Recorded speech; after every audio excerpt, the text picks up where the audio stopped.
नमो बुद्धाय. जय भीम मित्रांनो.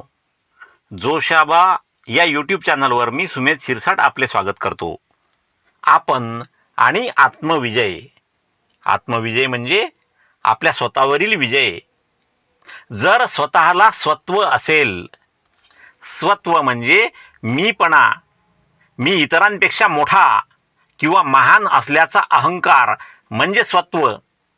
जर स्वतःला म्हणजे स्वतःमध्ये आपल्यामध्ये असा अहंकार असेल, असे स्वत्व असेल, तर त्या स्वत्वावर, त्या अहंकारावर विजय मिळविण्याचा म्हणजेच आत्मविजयाचा परिपाठ ठेवावा. परिपाठ म्हणजे काय? एकामागून एक अशा क्रमाने येणारी संबंधित गोष्टींची मालिका किंवा चाल किंवा पायंडा, असा आत्मविजय मिळवण्याचा पायंडा किंवा चाल ठेवावी. हा बौद्ध जीवनमार्ग आहे. बुद्धांनी सांगितलेला जीवनमार्ग आहे. मनुष्य हा स्वतःचाच स्वामी आहे. स्वामी म्हणजे मालक किंवा नियंत्रक. मनुष्य हा स्वतःचाच स्वामी आहे म्हणजे तो स्वतःचाच मालक किंवा स्वतःचाच नियंत्रक आहे. दुसऱ्या कोणाचा स्वामी असू शकणार? म्हणजेच तो दुसऱ्या कोणाचाच स्वामी नाही, दुसऱ्या कोणाचाच तो मालक नाही, दुसऱ्या कोणाचाच तो नियंत्रक नाही. मनुष्य जेव्हा स्वतःचा संयम करू शकतो, स्वतःचा संयम करू शकतो म्हणजे स्वतःवर नियंत्रण करू शकतो, तेव्हा त्याच्यासारखा स्वामी मिळणे कठीण. म्हणजे त्याच्यासारखा स्वामी, त्याच्यासारखा नियंत्रक मिळणे कठीण आहे. जो मूर्ख मनुष्य अर्हत आर्य शीलवान माणसाचे शासन उल्लंघितो, जो मूर्ख मनुष्य अर्हत, अर्हत म्हणजे ज्ञानप्राप्तीच्या मार्गाने जाणारा परंतु अद्याप बुद्धत्व प्राप्त न झालेला भिक्खू किंवा भिक्खुणी, असा अर्हत. आर्य, आर्य म्हणजे काय? आर्य या शब्दाच्या अर्थाविषयी वाद असू शकतो, परंतु आर्यचा मूळ अर्थ आहे सभ्य, सज्जन, कुलीन किंवा थोर कुळात जन्मलेला, असा आर्य. शीलवान म्हणजे सदाचारी, सद्वर्तनी, चारित्र्यवान माणसाचे शासन उल्लंघितो. म्हणजे अर्हत आर्य आणि शीलवान माणसाने ठरविलेले नियम तो मोडतो, त्याचे उल्लंघन करतो. उल्लंघन करणे म्हणजे एखादा नियम, आज्ञा, करार न पाळणे म्हणजे उल्लंघन करणे. म्हणजेच जो मूर्ख मनुष्य अर्हत आर्य शीलवान माणसांनी ठरवून दिलेले नियम पाळत नाही, त्याचे उल्लंघन करतो आणि खोट्या धर्मसिद्धांताच्या मागे लागतो, त्याचे ते दुष्कृत्य म्हणजेच त्याचे ते वाईट कृत्य कथ्थक बोरूच्या फळाप्रमाणे त्याच्या स्वतःच्याच विनाशाला कारणीभूत होते.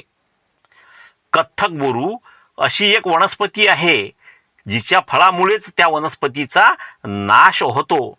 अशा कथ्थक बोरूच्या फळाप्रमाणे तो मूर्ख स्वतःचाच विनाश घडवून आणतो, स्वतःच्याच विनाशाला तो कारणीभूत होतो.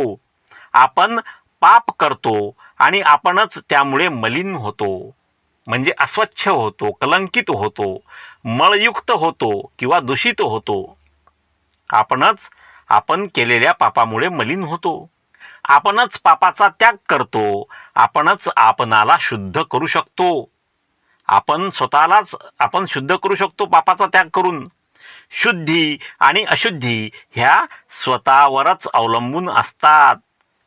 कोणी दुसऱ्याला शुद्ध करू शकत नाही. म्हणजे आपणच आपल्याला शुद्ध करू शकतो किंवा आपणच आपल्याला आपल्या कर्माने अशुद्ध करू शकतो. जो केवळ सुखोपभोगांसाठी हपापलेला आहे, म्हणजे सुखाच्या उपभोगांसाठी जो हपापलेला आहे, हपापलेला म्हणजे भुकेलेला आहे, हावरट आहे, जो असंयमित आहे, म्हणजे ज्याचा मनावर संयम नाही, मनावर ताबा नाही, खादाळ आहे, जास्त खाणारा आहे, आळशी आहे आणि दुबळा आहे, तो आपल्याच आतताईपणाने नाश पावेल. तो त्यानेच घाईघाईने केलेल्या कामामुळे नाश पावेल.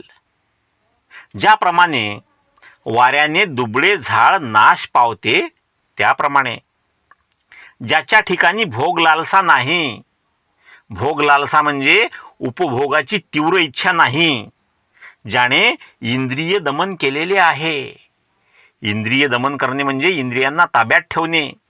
ज्याने आपल्या इंद्रियांना ताब्यात ठेवले आहे. जो खाण्यात नेमस्त असतो, नेमस्त म्हणजे मध्यम किंवा साधारण, जो जास्त खात नाही किंवा कमी खात नाही असा नेमस्त असतो. जो विश्वासार्ह, विश्वासार्ह म्हणजे विश्वास ठेवण्यास योग्य व बळकट असतो म्हणजे दणकट असतो. तो ज्याप्रमाणे वज्रकाय पर्वत वाऱ्याने उलथून पडत नाही. वज्रकाय म्हणजे धातूसारखा मजबूत आणि वज्रकाय पर्वत म्हणजे धातूसारखा मजबूत पर्वत वाऱ्याने उलथून पडत नाही, त्याप्रमाणे तो पतन पावत नाही, म्हणजे त्याप्रमाणे त्याचा नाश होत नाही. जर माणसाला स्वतः संबंधी प्रेम असेल तर त्याने स्वतःवर दक्षतेने लक्ष ठेवले पाहिजे. माणसाला जर स्वतः संबंधी प्रेम असेल तर त्याने स्वतःवर दक्षतेने म्हणजे सावधानतेने, जागरूकतेने लक्ष ठेवले पाहिजे. प्रथम स्वतःची सन्मार्गावर स्थापना करावी. म्हणजे प्रथम आपण सन्मार्ग धरावा, चांगला मार्ग धरावा, चांगल्या मार्गाने मार्गक्रमण करावे, मग दुसऱ्याला त्याचा उपदेश करावा. शहाण्या माणसाने स्वतःला दोष लागेल, आपल्यावर एखादा दोष येईल असे वर्तन करता कामा नये. स्वतःचे दमन करणे हे फार कठीण आहे असे म्हणतात. दमन करणे म्हणजे दाबून टाकणे, ताब्यात ठेवणे किंवा नियंत्रण ठेवणे. स्वतःचे दमन करणे म्हणजे स्वतःच्या मनावर नियंत्रण ठेवणे फार कठीण आहे असे म्हणतात. जर माणूस दुसऱ्याला ज्याप्रमाणे उपदेश करतो त्याप्रमाणे स्वतः वागला तर असा आत्मसंयमी म्हणजे स्वतःवर, स्वतःच्या मनावर ताबा ठेवणारा, स्वतःच्या मनावर नियंत्रण ठेवणारा असा आत्मसंयमी हाच खरा दुसऱ्यावर स्वामित्व गाजविणारा होऊ शकतो, दुसऱ्यावर नियंत्रण ठेवणारा होऊ शकतो. स्वतः केलेल्या पापाबद्दल स्वतःलाच भुर्दंड भरावा लागतो. भुर्दंड म्हणजे काय? नुकसान केल्याबद्दल द्यावायचा मोबदला म्हणजेच नुकसान भरपाई. आपण केलेल्या पापाबद्दल आपल्यालाच भुर्दंड भरावा लागतो, म्हणजे आपण केलेल्या पापाबद्दल आपल्यालाच नुकसान उचलावे लागते. माणूस स्वतःला स्वतःच शुद्ध करू शकतो, तेथे दुसरा कोणी शुद्ध करण्याला येत नाही. युद्धात शेकडो वीरांना जिंकणारा परमवीर नसून, परमवीर म्हणजे महान योद्धा किंवा सर्वोच्च नायक, म्हणजेच युद्धात जो शेकडो वीरांना जिंकतो तो परमवीर म्हणजेच महान योद्धा किंवा सर्वोच्च नायक नसून जो आत्मविजय मिळवितो, जो स्वतःच्या मनावर ताबा ठेवतो, जो स्वतःचे मन नियंत्रित करू शकतो, तोच परमवीर होय. मनुष्य हा स्वतःचा संरक्षक असतो. संरक्षक म्हणजे संरक्षण करणारा असतो. त्याला दुसरा कोण संरक्षक असणार? जो स्वतःचे रक्षण करू शकतो त्याला स्वतःसारखा दुसरा संरक्षक मिळणे दुर्लभ आहे. दुर्लभ म्हणजे दुर्मिळ, सहज न मिळणारा, सहज प्राप्त न होणारा असा आहे. मित्रांनो, आपणास विनंती आहे की जोशाबा या चॅनलच्या माध्यमातून आपल्या महापुरुषांच्या विचारांचा तसेच बौद्ध धम्माचा प्रचार आणि प्रसार व्हावा असे आपल्याला वाटत असल्यास कृपया ज्यांनी अद्याप सबस्क्राईब केले नसेल त्यांनी लगेच सबस्क्राईब करून बेल आयकॉनला ऑलवर सेट करा. तसेच प्रत्येक व्हिडिओला लाईक शेअर करून कमेंट बॉक्समध्ये कमेंट लिहिणे हे चॅनलच्या वाढीसाठी आवश्यक आहे. ते सर्व मोफत आहे, त्याला पैसे पडत नाहीत. म्हणून हे काम कृपया आत्ताच करा, नंतर पाहता पाहता आपण विसरून जातो. आणि त्याशिवाय शक्य झाल्यास या बारकोड किंवा मोबाईल नंबरचा वापर करून आपण चॅनलला आर्थिक मदत सुद्धा करू शकता.